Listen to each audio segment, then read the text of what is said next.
Hi, FYI listeners.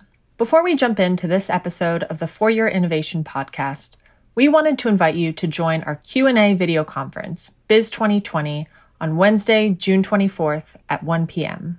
There, Jennifer Doudna, co-inventor of CRISPR gene editing, Jackie Reeses, Square's Capital Lead, and Kathy Wood, ARC's CEO and CIO, will discuss how innovation gains traction during tumultuous times. To register or find a replay of the event, click the link in the podcast description or check out ARC Invest on Twitter, Instagram, LinkedIn, or Facebook. And with that, we hope you enjoy our latest episode of FYI. Welcome to FYI, the For Your Innovation podcast. This show offers an intellectual discussion on technologically enabled disruption, because investing in innovation starts with understanding it. To learn more, visit arc-invest.com.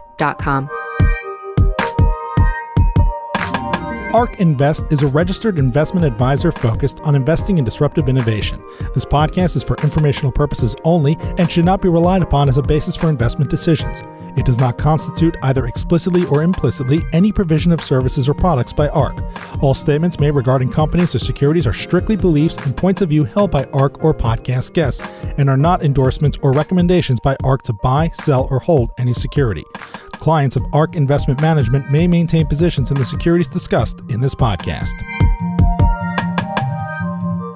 Welcome back to FYI. Today, we're joined by Oliver Cameron, co-founder and CEO of Voyage. I'm Tasha Keeney, analyst at ARC. I'm joined by my colleague, James Wang. And today we'll be talking about autonomous cars. Oliver, thanks for joining us. Thank you for having me. So I'd love to start for our audience, just hearing a little bit more about your background, how Voyage got started, and what sort of separates you from the pack in the autonomous world. For sure. So the way Voyage got started was a little different than some of the other autonomous vehicle companies. We, as a founding team, all worked at the online education startup Udacity. And at Udacity, we were focused on teaching the world technologies like machine learning, robotics, and eventually we also built a curriculum around self-driving cars. And what was really fun at Udacity was getting to work with its founder, Sebastian Thrun. Sebastian also founded the Google self-driving car project way back when. And as a result, of course, had a whole bunch of knowledge about this space. So we built that curriculum and we spread it as far as we could across the world. And then we saw all of these great students having a bunch of fun building technologies. And we thought, why should they have all the fun? Let's go build our own technology. And about 3 years ago, we decided to go start Voyage. And what really separates Voyage, I would say, from the rest is that we focused on bringing this technology to market as soon as possible, serving those who need it the most. So we're not going to, make brags about our technology working in downtown, city centers. But what we are going to brag about is that we are moving real people today who have a desperate need for this technology. So, for example, our first customer is senior citizens. We're very focused on enabling seniors to have that freedom and independence back, especially when they have to go through that moment of giving up their keys or their driver's license. And we want to give them access to a fully autonomous car that can move them around their community to give them that sort of freedom and independence back that they had while they could drive. And because of this approach, we've been able to get to market really fast, serving real people. And our technology has matured to the point where we're on the cusp of truly driverless operations. Yeah, that's really exciting. So yeah, I'd love to hear more sort of about, since you started in retirement communities, what have been sort of the biggest surprises along the way? And yeah, more about sort of the journey to where you are now. Yeah, I mean, one of the very early learnings for Voyage that, we talk a lot about is that when you are deploying self-driving vehicles and working with communities, working with a community is very different than working with another company. Right? It's not like you sign a deal with Google and you supply a product to them. You're working with real people who live in these communities, who represent these communities. And I would be the first to admit that we made missteps in the very early days about how we negotiated with our communities. we inadvertently treated them more like a Google than a community. So, early on, we recognized that you just have to deal and communicate with these communities very differently than you would companies. Then, what we've learned over the 3 years since then has been many different things. One of the things that is personally quite exciting for us has been, there was an initial assumption at Voyage that self-driving technology would take longer than people thought. And that was 3 years ago. But at the time, there was a whole bunch of very optimistic people saying self-driving was just around the corner, 2018, 2019. And, over the last, 3 years, we've seen those timelines keep on extending.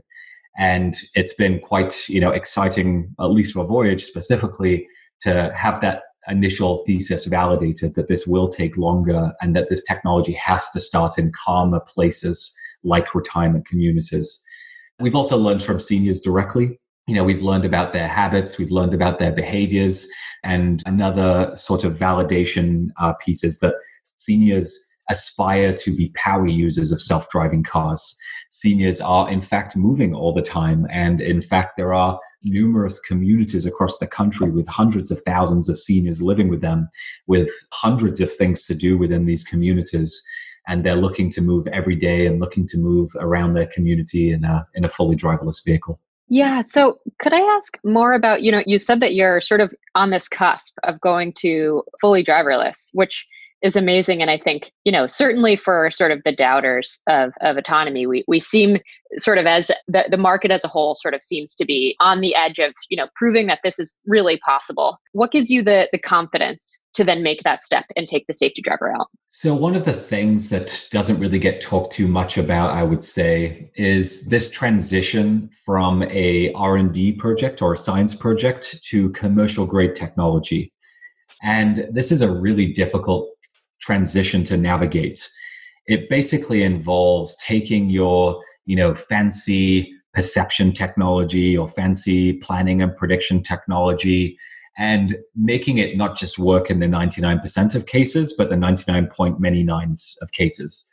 And not only that, but it involves a whole bunch of other transitions under the hood. For example, when most self-driving companies get started, I guarantee you they're operating their self-driving car with a gaming PC in the trunk. And that gaming PC is running Ubuntu, a consumer Linux distribution. And that isn't enough for a safety critical system. And in fact, it's definitely not. There's no debate. So, a company like us over the last 3 years has had to make this transition to real-time operating systems. It's had to make this transition to a safety certifiable middleware so that when you are communicating with your system that there's real predictability. And if there is an error, it tells you there's an error. And what gives me the most hope or the most enthusiasm for our technology is that we've passed that threshold. We're no longer in pure science fiction or science project. We've made the transition to harden our technology across all the different fronts. We've transitioned to an RTOS. We've transitioned to safety certifiable middleware. Our algorithms perform as they need to in a whole bunch of different scenarios. If those algorithms for some reason don't work, we have redundant algorithms necessary to handle those situations safely. And as you start to get through this, I loved a recent quote. I think it was from Dmitry Dolgov of Waymo recently, or someone at Waymo, which basically said, for the last number of years, they wake up every day, they find new issues, they hammer those issues, they wake up the next day, they do the same thing. And then one day you wake up and there aren't any issues. And you just think, oh, I'm now ready to go. And we're very much on the cusp of waking up one day and not having any issues to fix that day. Got it. So I guess if I'm hearing you correctly, it sounds like sort of a big piece of this is driven by the car correctly identifying when it needs help. Correct. That's actually a really succinct way to put it. Effectively, it's that you need to know when your technology is not working and do so reliably. And again, a gaming PC running Ubuntu isn't going to be able to tell you that. And you can look to aerospace for much of this sort of thinking. It's not rocket science.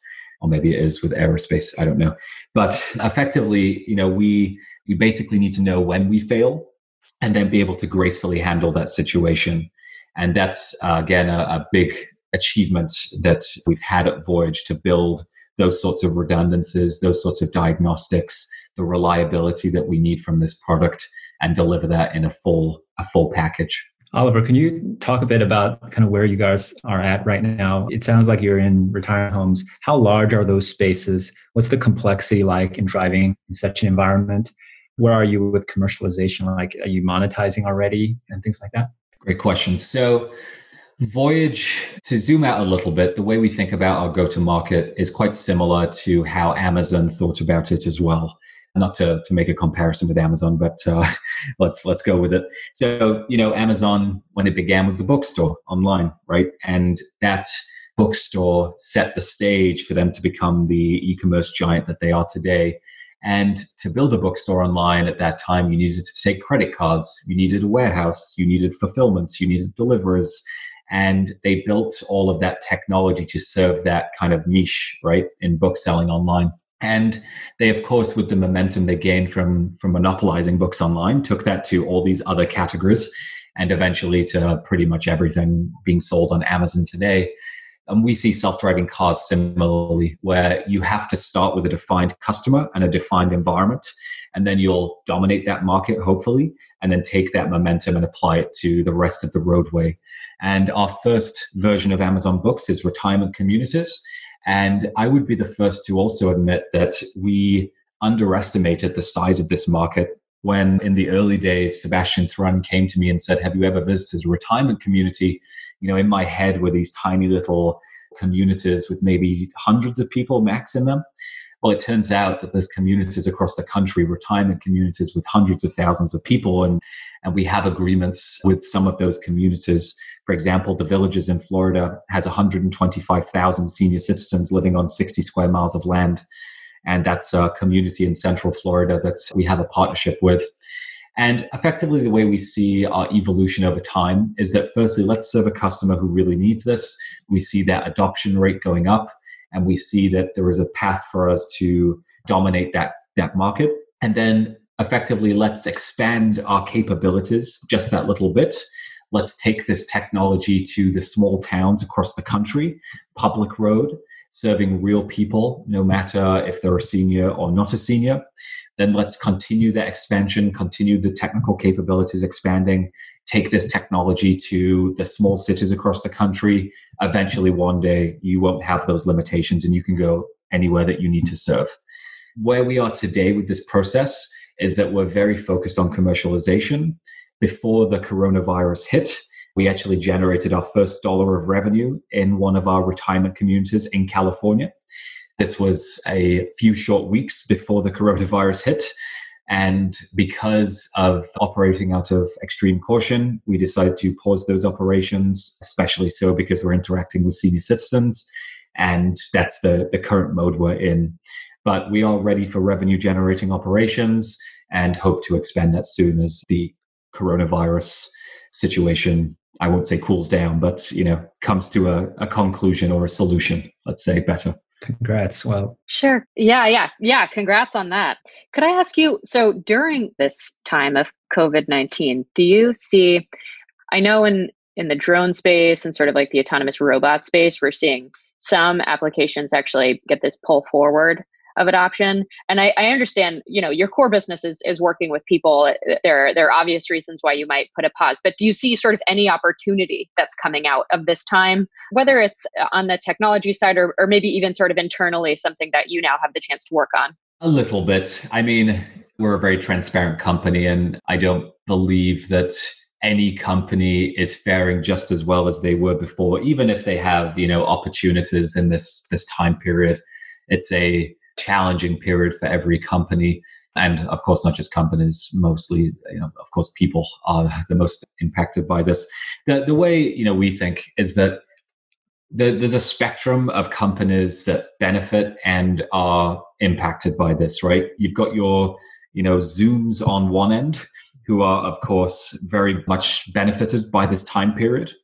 And then you've got, let's say, scooter companies on the other side of the spectrum, which are materially negatively impacted by this particular situation. I think we're somewhere in the middle. we're not at large scale where we have to take our revenues from hundreds of millions of dollars to $0 overnight, but we are providing transportation to people, and behavior changes are going to occur. And behavior changes will occur. It depends on how long those behavior changes take and how long those last. But I have to believe that this situation is going to last longer than people think and is going to cause people to move less, not more. So, we're bracing for that and we're preparing for that.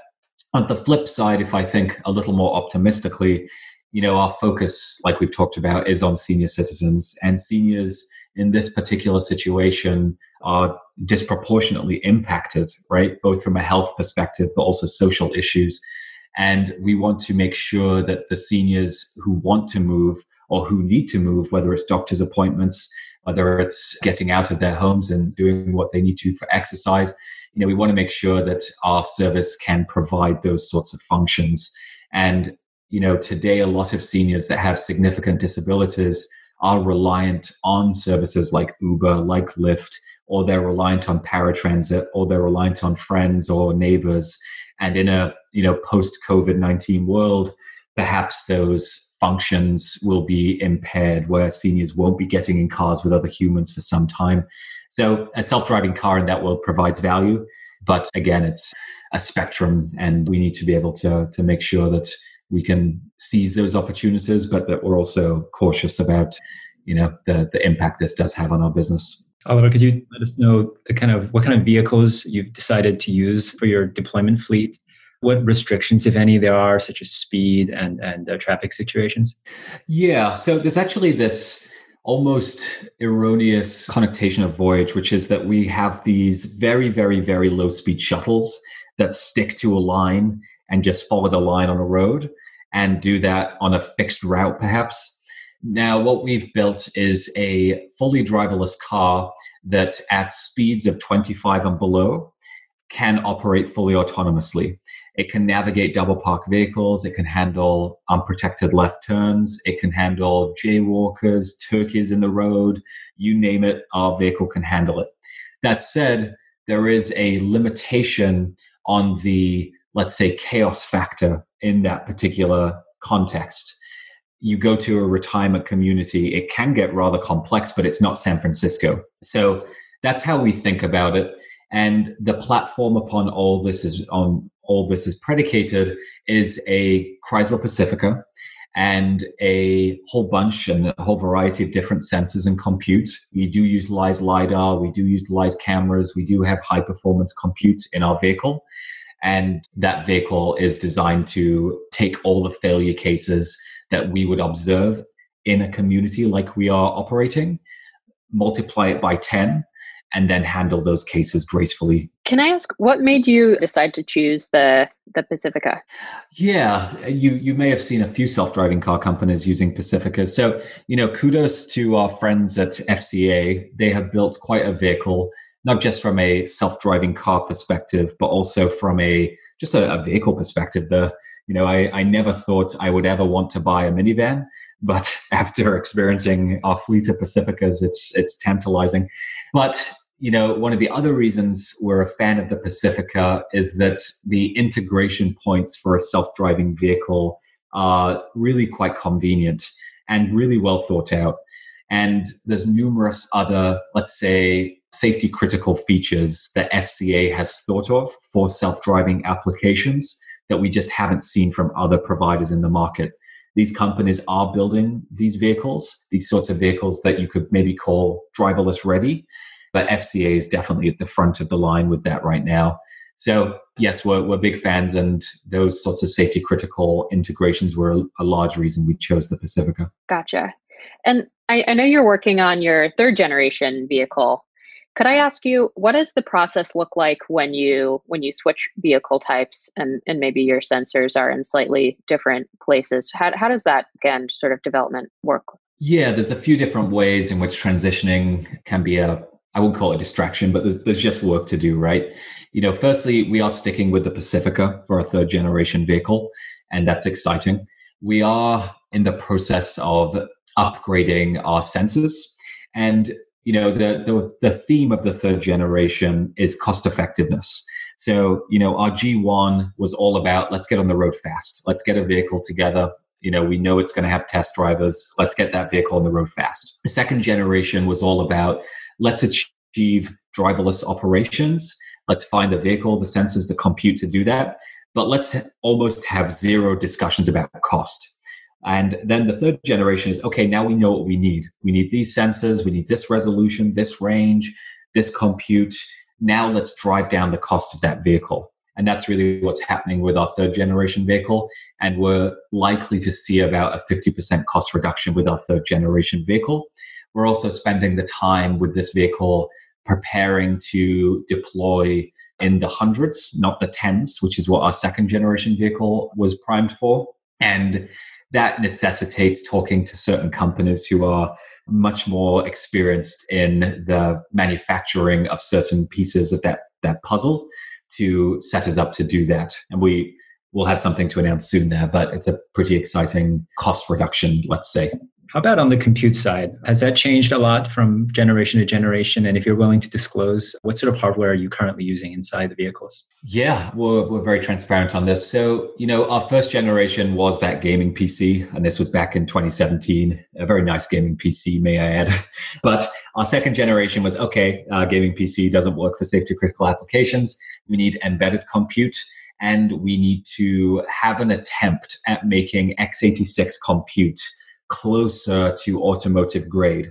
We didn't see the power from embedded to make fully driverless work, but there were certain components of our technology, think about collision mitigation systems or teleoperation systems, which could be operating off of a embedded compute. Then the third generation vehicle is to basically take that x86 compute and try and transition it as much as we can to embedded, or at least get it to automotive spec. And this is still a work in progress, but we're going to take our x86 compute of the G2, which has 4 GPUs. Think about server-grade equipment, NVIDIA's server-grade cards, server-grade motherboards, etc., and transitioning it. I don't know if we've announced this, but we're transitioning to Quanta in terms of compute. And they'll be providing a chunk of our compute for the third generation vehicle, which has also been impacted by the coronavirus. Is Quanta ARM-based? No, it is not ARM-based. They do have many different solutions, and I can report back. We're still in the process of this, a few different players, but it solves a variety of cost and reliability issues for us. Is it still also GPU accelerated for the latest generation? Correct, yes. Yeah. And how much power draw is a system expected to use? Yeah, it's fairly hefty. I can't remember the numbers off the top of my head. I don't believe we've optimized that too much between the generations, specifically the G2 to the G3. We are working with FCA in order to add appropriate power as and where necessary in the vehicle. And then, of course, also the redundancy for that power to make sure that no single point of failure. But I would say it's on the heftier side. And if we were, as we talk about vehicle platform decisions, some of the other folks in self-driving, we've seen adopt golf cart-like platforms that are fully electric, that have, relatively minimal range. Think about 80 miles. If we were to put our compute in that vehicle, that range is going to go from 80 to 30 miles pretty quickly. With a Pacifica, of course, a PHEV Pacifica, we obviously don't suffer from those sorts of issues. But over time, this will become more efficient as the compute and sensors, most of the compute gets more efficient, but we're not there yet. And could I ask you so you're using LiDAR. This is, I guess it's a new component to the automotive industry. And I know, there's been a lot of development work on LiDAR over the past 5 years. I guess how have you sort of thought about the component in terms of making, or maybe your sort of sensor suite as a whole, in terms of making it ready for, this full commercialization step, and how does it fit in there? Yeah, this can be paralyzing, right? Because there's so many components that make up a self-driving car, and so much of this technology is relatively new. Again, even on the compute side, right? It's all still coming together in real time. So on the LiDAR front, we look to work with companies that have a clear path to the sorts of certifications that the automotive manufacturers look for. Those certifications may not yet be met, but we look to that world. And then we design with redundancy in mind, right? We've got multiple sensors, multiple LiDARs, multiple computes, multiple power sources to mitigate any failures in those components. One of the things that I believe is critical to note is that I know there's a lot of, contentious discussion about if LiDAR is necessary or not necessary. You talk to Tesla fans, of which I believe you guys are, and I am too. There's definitely a divide in the industry about those two things.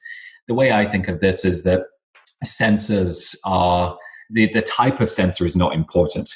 It's just having the visibility of all you can in the environment around you with the reliability that you expect. I don't care that it's a LiDAR, a radar, a camera. Just tell me that an object is there. Tell me as much information about the object as you can, and I'll handle it appropriately. Now, as computer vision, improves over time, there will be a world in which cameras only provides the same density and the same level of detection than a myriad of sensors, provides. We're not there yet, though. The other piece that I believe is particularly important is another reason, we are on the cusp of driverless, is that we've thought about all the different failure modes. And one of the more important failure modes, I would say, is a system that we internally call SHIELD. And it's a supercharged automatic emergency braking system designed from the ground up for self-driving vehicles. And this is a system that depends upon its ability to detect objects. It is no good if it has significant false positives, and it's definitely no good if it has significant false negatives. So what we've done is deploy a LiDAR and a camera solution, and on its own automotive grade compute, own power source, and its single job is to stop the vehicle. If for whatever reason it detects that the vehicle isn't stopping for an object that it believes we should be stopping for, like again, a consumer AEB system, it's going to hit the brakes. And it's critical in that scenario to have multiple modalities to ensure that the vehicle does stop appropriately for objects. And even more so, well, actually slightly less so rather, false positives are an issue with AEB systems on consumer cars. And, one of the reasons that AEB systems tend to less prevent situations and more minimize situations is because of the false positive issue. If you're driving on the highway at 70 and for whatever reason your radar system on a consumer car detects an object, you ain't going to want to hit the brakes at 70, right? Because you got vehicles behind you and who knows what. So they punt to the human to take over at that point. But if the car is about to definitively hit something, the AEB system will minimize the impact by hitting the brakes during that process, but it won't avoid the collision. So for us, firstly, because we go slower, but secondly, having a high resolution sensor like LiDAR that has physics accurate depth information gives us more confidence that our AEB system will fire when it needs to fire. Got it. And as you talk about, these sort of failure safe systems that you've built, how do you picture the conversation going with regulators to sort of show them, hey, we're ready and you should allow us to run service now? Yes. So the regulatory environment today is pretty smooth sailing. Honestly, I have sometimes read these think piece articles about how regulation needs to change for self-driving, but the truth is that's never prevented any progress in this space. I would say, just my opinion. I worry more about the future because, we saw what happened after the Uber crash. And the Uber crash, which was, of course, a big mistake on their part, that single crash caused more discussion than the tens of thousands of human fatalities on the roads, every year today. And I think that's likely going to continue. The next time a self-driving vehicle kills a person, whether it's, inadvertent because the person steps out before the car can stop, or it's an error on the self-driving car company's side, it's going to cause a lot of discussion, right? And I think at that point, if that starts to accelerate, which it will, because more self-driving cars on the road means statistically there's just going to be more of these issues. I think there is a world in which there is I don't want to call it an overreaction, that's not the right word, but a reaction which prevents the industry from making progress and prevents the industry from from saving thousands of lives, which are lost to human driving. So TLDR is I don't really worry about the regulatory environment today. States like Florida and California do some amazing work in this. I worry what the regulatory reaction will be as this rollout happens. And if that patience that this technology is a net positive for the world will continue, and fingers crossed it does. Gotcha. And so as you solve for full autonomy, how do you sort of dimension the final pieces of the puzzle? Do you think about it as specific tasks? So we're going to look at stoplights now, or how does that process work? And then what sort of tools have you found maybe on the software side that have given you sort of like this unlock to get to the next step that have been really critical? Yes. So when we think about our operational domain, we are really, really, really focused. One of the, it's not a secret at this point, but one of the reasons we've been able to move relatively fast with a smaller team has been that we haven't tried to tackle the whole world. If you take San Francisco's ODD, it's a really broad spectrum of problems, right? It is traffic lights, it's multiple lanes, it's multiple speed limits, it's all the chaos factor that comes with that. And then you add in highways to that equation, you had suburban areas, it can get really overwhelming very fast. So by focusing on just what our communities demand, which is a subset of all those features, we've been able to really nail the implementation of those things and go really deep. That said, one of the things we talked a little about earlier is when you detect that something isn't working. So, I'll be fully transparent that in the next few years, there are going to be robots, self-driving cars that get themselves into confusing positions, meaning a human would look at that car that's stuck behind another car that seemingly has enough space to navigate around, and for whatever reason, it's paralyzed, it's stuck there, right? And for this, we've built a whole bunch of things on the remote operations side. We call it TeleAssist, and we're going to, I believe, announce much more on this soon. But effectively, it's a comprehensive hardware and software solution to, in the cases where the car gets confused, be able to navigate that car where it needs to go and give that car back full control on autonomy. This also works in situations like emergency vehicle navigation. This also works in parking lots. This also works in a variety of situations where the car just gets confused, construction zones, et cetera, et cetera. And then on the tooling side or the software side, one of the focuses from Voyage from day one has been, we're going to build in-house the things we can be really good at. So we think we can build a really world-class self-driving technology. But there is a whole bunch of peripheral technologies that make up a self-driving stack. Think about simulation, think about mapping, think about middlewares. And what we intentionally did from day one is talk to the best startups that were building these solutions and say, we can offer you something that the OEMs can't.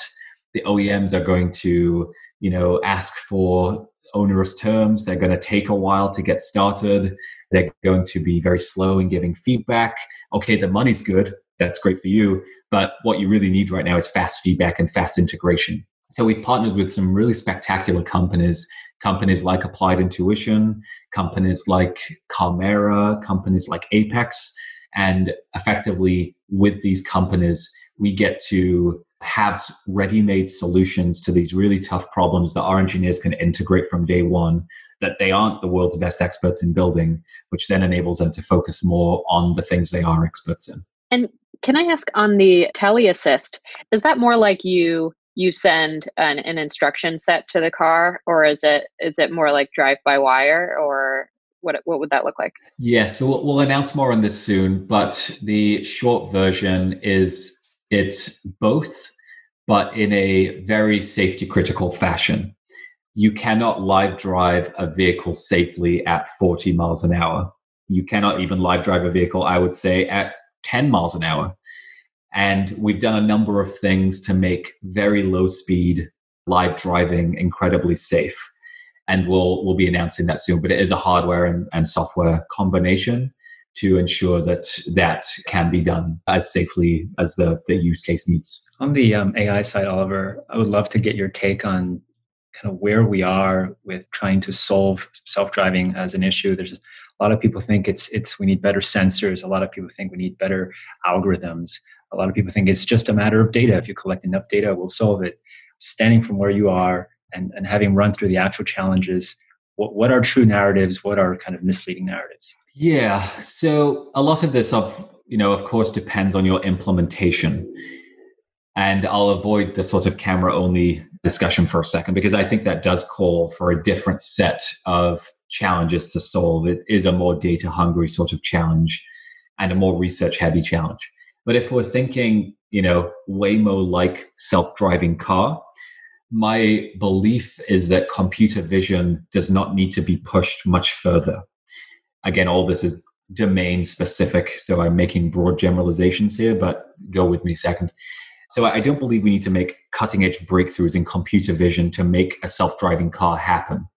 What does need to happen, though, is you need to harden these algorithms. So this is, again, a challenge that I don't think gets talked about. And I'll talk about kind of just a slice of the challenge for a second. But think about latency, right? So your sensors typically are publishing maybe every 100 milliseconds, maybe every 50 milliseconds, depending on how you set up these sensors. And you've then got, let's give it the most generous budget, you've got a 100 millisecond time limit to process all that sensor information and then do something very actionable with it. Because you're driving, right? You're moving at relatively high speeds perhaps, and thus the faster you're driving, the tighter your latency budget. But let's just assume 100 milliseconds is fine. So, you've got lots of cameras, you've got lots of LiDARs, you've got lots of radars, and you need to, effectively send all of that sensor information to a central place, which then needs to process that information. The bandwidth requirements are quite high, so that's a relatively compute-intensive task. And I'm, again, going to make generalizations here, but let's assume that's maybe 10, 15 milliseconds of time. And then you need to take all that sensor information, and maybe you have a map. So maybe you, of course, need to localize to that map. Then you've got a whole abundance of algorithms and maybe some spot checking to make sure you do it right. Maybe that's another 15 milliseconds. So now we're at 30 milliseconds. And we haven't even perceived the world right now, right? So now we're localized. Now let's perceive the world. Let's see where all these objects are in relation to me and my map. You do that, and that's a really intensive task, right? Because that's computer vision. That involves GPU time, that involves neural networks, and you likely don't just have one object detector. You likely have a whole bunch of object detectors of different varieties, and you have to operate those neural networks and get the results back. Let's say that, again, is maybe 30 milliseconds. So now you're at 60 milliseconds. And then you need to predict what's going to happen next, because you've got all these objects and you need to predict what all these objects are going to do next. And this is a pretty intensive part of the process, because you have to play it forward 5-10 seconds, multiple times, hundreds, thousands of times. So you're kind of at your 30-ish, again, millisecond sort of budget. So you're at now 90 milliseconds. Then you've got to plan. You've got to take all these predictions and these perceived objects, and you've got to plan a path around them. And then you've got to execute those tasks. So you're already at your 100 millisecond budget. And all of what I just said is predicated upon 100 milliseconds being okay, which if you're going 70 miles an hour or 65 miles an hour is definitely not. And it's all predicated upon your algorithms performing perfectly without any variance or spikes, right? Now, all of those numbers I gave you as well are extremely aggressive numbers. Operating a perception stack in 30 milliseconds, I guarantee you, is not easy. We've managed to do it on our side, but we, again, don't operate in San Francisco because, let's say, for example, as your number of perceived objects rises, your number of tasks downstream rises too. You've got to predict what all those X number of objects are going to do next. And the problem set just gets harder and harder. So, and this is only a slice of the problem, right? But effectively, you've got to really refine your algorithms to make them operate as they need to operate in the worst case situation, and be able to do so in a latency budget, which is extremely aggressive. So to me, in a very long-winded way, the performance of those algorithms on, we talked about this on ImageNet or other or Kitty or other sorts of benchmarks is not necessarily the biggest problem in the space. That's risen nicely and that's reached a performance level that is acceptable. It's taking those algorithms or other algorithms you've developed and really hardening the hell out of them and having them perform in the time spans that they need to perform. 30 milliseconds just for a perception stack. I mean, people, for context, you mentioned the first cars were built using gaming PCs. Gamers are accustomed to 60 frames a second just for playing computer games, not a matter of life and death. And 60 frames a second is 16 or 17 milliseconds of latency. So it is not even as fast as, the average person playing Overwatch or something, which is, it sounds like just from a hardware side that the amount of compute hardware you're still very compute starved, especially given an embedded system and with a battery power limit. 100,000%. And in fact, again, some of our, friends in the industry that use golf carts, I know for a fact that they've avoided GPUs simply because the power isn't there, and thus their stack has been impacted by, not being able to use GPUs. A quick stat is that Waymo's next generation vehicle, I will likely get this wrong, but their next generation vehicle has over 30 cameras on it. Oh my God. And that's a lot of pixels to be processing in such a short space of time, right? And this is one of the facts that gets really ignored in the industry I've seen. And a lot of the focus is on, well, what can your artificial intelligence do? How well does it perform? We care about that, but we don't care about it anywhere near as much as how fast is the algorithm and because every time you optimize for the latency, you make a trade-off in the performance of it.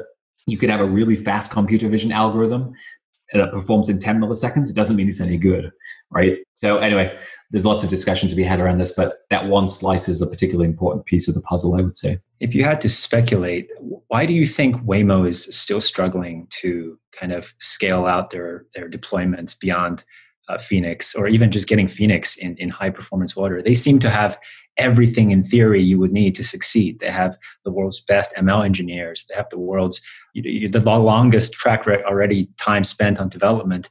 They have an unlimited budget. They have custom hardware. Like everything is in theory going their way. Yet I have some very vocal VCs on record saying Waymo's direction is completely wrong and it's never going to work. What is the behind the scenes chatter on Waymo? I think I have a ton of admiration for Waymo, and I don't say this just to be friendly on a podcast. It's genuine. I appreciate their ambition and I appreciate their patience. That there's very few companies on the planet that would have been patient enough to persevere with a self-driving car effort for 10 years. And I think a secret to Waymo's success is the fact they've been incredibly patient. My read on the situation is that, Waymo fully understands the gravity of the challenge today. Did they understand fully the gravity of the challenge 3 years ago? I'm not so certain. I don't think anyone did, and I still don't think many people do. I think today they understand the gravity of the situation, and they're just being quiet. I think they're not necessarily hurting internally. I don't think it's a train wreck, and I don't think everything's on fire. I think they're just playing it a lot more cautious than they used to in the past in terms of PR and in terms of talking about what they've done. I wrote a Medium post a few months ago, when Waymo announced driverless operations in Phoenix again. And I didn't write this post until people saw a Waymo car in Phoenix without a driver behind the wheel that doesn't have, a whole camera crew or whatever following it. And that achievement alone, the fact it's operating in Phoenix and reporters have seen it and ridden in it, I think is a huge accomplishment. So my personal, perspective on this situation is they know now how hard the challenge is. They're paying respect to the enormity of the challenge of solving places like Phoenix. And thus they're not being the bravado level has gone down. And that can be perceived as struggle or fire. And I don't believe that's the case. I think they're just being cautious. So who else in the space do you admire? And I guess for what reasons? Is there anything that you're even jealous of? You're like, I want to get that. I wouldn't call it jealousy. I love what we're doing at Voyage. I would say, I admire Nuro. I think Nuro has a smart approach that also limits the complexity of the problem. And, a lower speed vehicle that serves a real purpose, especially now with the coronavirus, I think is a very smart approach. And they built a tremendous team. It's hard to knock ambition in this space. You can always knock approach and you can always knock, the algorithmic approaches or whatever, but no one can knock the ambition of these folks. So, Zoox, for example, I'm a big fan of because they're taking a very bold bet. Now, some question the bet itself, meaning should they be building a vehicle versus should they be building a self-driving technology? I personally am a fan that someone else is trying to tackle that problem and only applaud their ambition. And it seems like their technology, is working. I likely have more doubts on self-driving trucking than I do on robotaxis at this point. I won't name names and I won't get into a negative mode here, but I think there was a hype about self-driving trucking that, and not even with Starsky Robotics' recent post or death, that problem is harder than people think, given the size of the vehicle and given the speed it's operating at. And I think that was underestimated. Yeah, I hear a lot about trucking, and we often get the question, do you think this is actually going to happen first? Because it's mostly highway. And seems like there's a lot of sort of structural things there with unions that you don't have in the passenger car space. But you're saying that even sort of on the solving for autonomy side, it's just a more difficult problem. It's a more difficult problem than I think people appreciate. That said, you get a self-driving trucking person on this podcast, I'm sure they'd say the inverse, that robotaxis are ridiculously hard. My gut is that, and we have some folks from trucking companies, that we of course have internally, there is a problem set of two things. One is speed and one is failure, right? So if you are going 65 miles an hour and you're in the far left lane and you need to, get to a safe state because a 1 in a million event has happened, a sensor is on fire, your compute just imploded, your algorithm, like kernel panics, who knows what, right? You are now in a space where you are a very, very, very heavy vehicle and you need to get to a safe state at the side of the road. Now, doing so is very, very difficult because all that chaos is happening and you need to safely navigate autonomously, maybe for 2, 3, 4, 5 minutes to get to the side of the road.